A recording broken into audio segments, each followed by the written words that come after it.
L'invité politique ce soir est l'un des personnages clés de cette élection, ancien ministre des Finances et tête de liste pour son parti Yesh Atid. Yair Lapid est avec nous, bonsoir. Merci d'être là. Alors, on se souvient, Yair Lapid, qu'en 2013, vous aviez été la surprise de ces élections. Et là, cette année, tout le monde dit que ce sera Moshe Kahlon, qui est un peu votre rival au centre. Ça vous agace? Vous êtes d'accord avec cette présentation? Non, non, ça ne m'agace pas. C'est bien que le centre grandisse. Une des choses que nous avons toujours dites, c'est qu'en Israël, il y avait pendant 65 ans la gauche et la droite. Aujourd'hui, il y a la gauche, la droite et le centre. Le centre, c'est la majorité du public israélien. C'est naturel qu'il y ait de plus en plus de partis au centre. Plus le centre aura de force, plus il y aura de force pour les modérés, pour les gens logiques. Il y a des différences. Kahlon vient du Likoud, il est plus un satellite du Likoud. Nous sommes plus un centre indépendant. Mais c'est bon, c'est très bien que les gens modérés rentrent en politique, c'est important, il y a de la place pour tous. Est-ce qu'à votre avis, le centre pourrait devenir un jour le pôle principal de la politique en Israël? C'est-à-dire qu'on pourrait avoir un gouvernement formé à partir du centre? Est-ce que vous y croyez pour cette fois? Non, je ne fais pas d'évaluation politique, mais il est évident qu'on ne pourra pas monter un gouvernement sans le centre. Et c'est bien parce que cela permettra de calmer les extrêmes. Dans la société israélienne, il y a des extrémistes de droite comme de gauche terribles, avec des voix extrêmement fortes. Et ce n'est qu'un centre équilibré qui puisse rééquilibrer les choses et que nous permette de revenir aux négociations avec les Palestiniens pour qu'il y ait du travail pour les classes moyennes en Israël, de créer un dialogue social qui s'occupe de la vie quotidienne des Israéliens et pas seulement des idées extrémistes. Alors, il y a quand même des différences entre le centre que représente Kahlon et votre centre à vous, à Yesh Atid, Yair Lapid. D'abord, Kahlon dit que vous n'avez pas fait assez pour baisser le prix du logement en Israël. Il dit que, il voudrait prendre votre place, en fait, celle qui était la vôtre. C'est très bien. Moi, je suis désolé que quelqu'un qui crée un nouveau parti, au lieu de dire quel est son programme, s'occupe de dire des choses méchantes sur les autres. Non, c'est pas ma façon de faire. Je pense que c'est bien qu'il soit entré en politique. C'est bien qu'il sème un peu le doute. Mais enfin, bon, après les élections, je pense qu'il réfléchira et comprendra que ce n'est pas la façon de faire. Si vous voulez faire des choses positives, il faut les faire en coopération. Je pense que nous sommes bien plus près que les autres. Ces 2 dernières années, nous avons travaillé sur le budget de 2015. Nous avons terminé un travail de centaines de millions de dollars de préparation, des milliers d'heures de travail.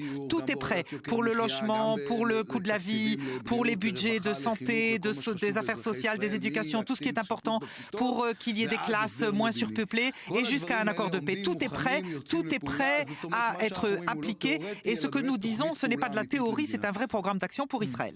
Mais aujourd'hui, quand on voit donc que Kahlon lui est prêt à être ministre des Finances chez Netanyahou, sans doute aussi avec Herzog, vous ne pourriez pas, par exemple, retourner travailler avec Netanyahou? Ou est-ce que c'est envisageable? Écoutez, d'abord et avant tout, je pense que c'est pas bien de parler déjà de fonction. Il n'y a pas encore eu d'élection.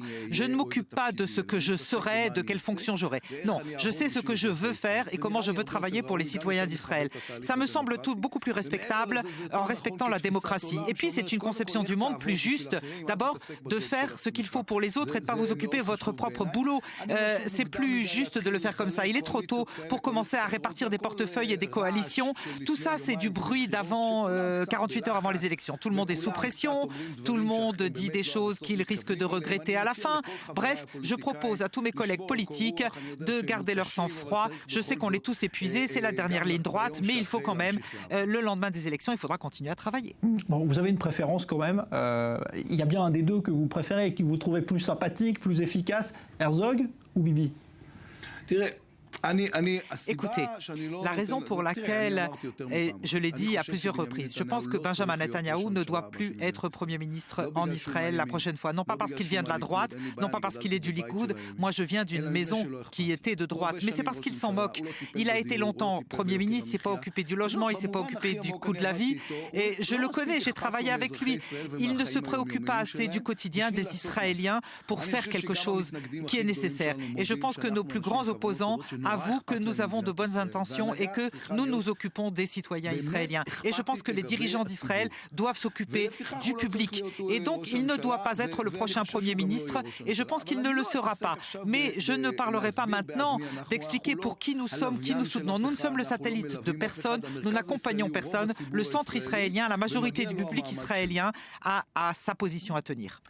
Quand la campagne a commencé, certains vous prédisaient un avenir assez sombre. On disait que vous n'alliez pas avoir beaucoup de voix, que c'était fini ce qui s'était passé en 2013. Là, on voit que dans les derniers sondages, vous êtes quasiment à un niveau qui était celui de 2013, des sondages de 2013.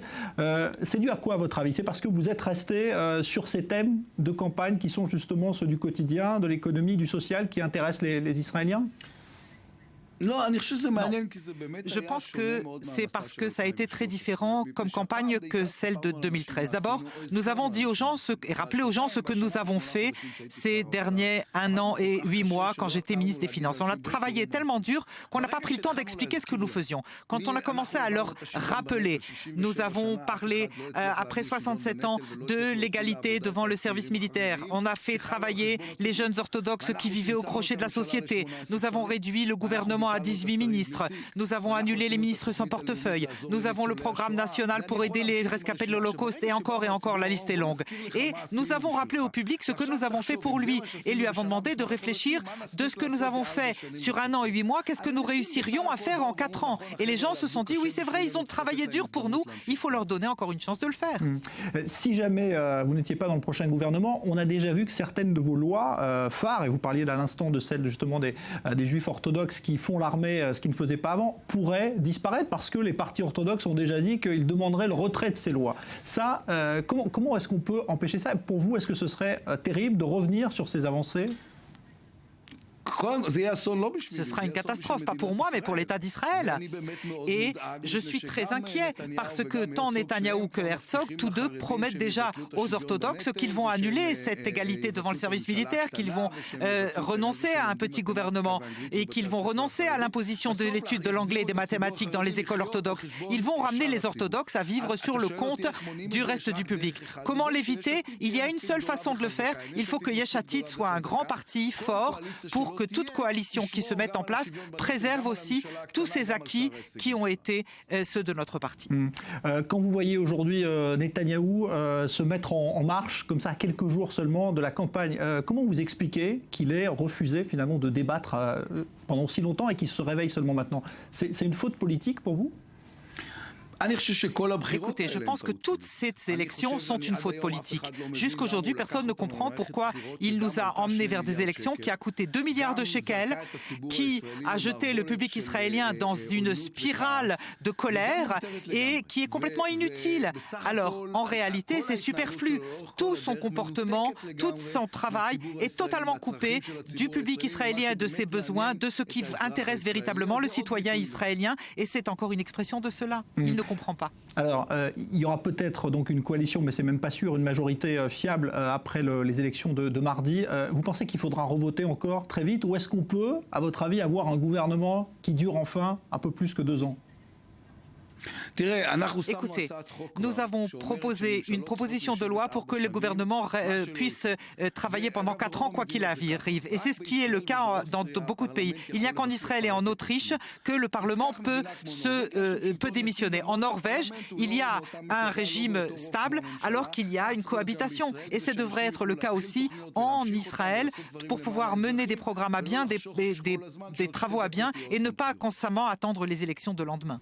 Bon, il nous reste quelques secondes. Vous êtes confiant pour mardi? Vous avez l'impression d'avoir fait une bonne campagne? Écoutez, sur la tombe de mon père, il est écrit « Ici était enterré Yosef Tomi Lapid qui a fait de son mieux ». Eh bien, dans mon univers, si vous avez fait de votre mieux, vous pouvez être tranquille. Merci, Yair Lapid. Je rappelle donc que vous êtes la tête de liste pour Yesh Atid et ancien ministre des Finances. Vous serez donc en lice mardi pour ces élections à la Knesset. Le scrutin, maintenant, c'est une question d'heure. Évidemment, on suit ça de très près. Merci d'avoir été notre invité. Bonne soirée et bonne chance.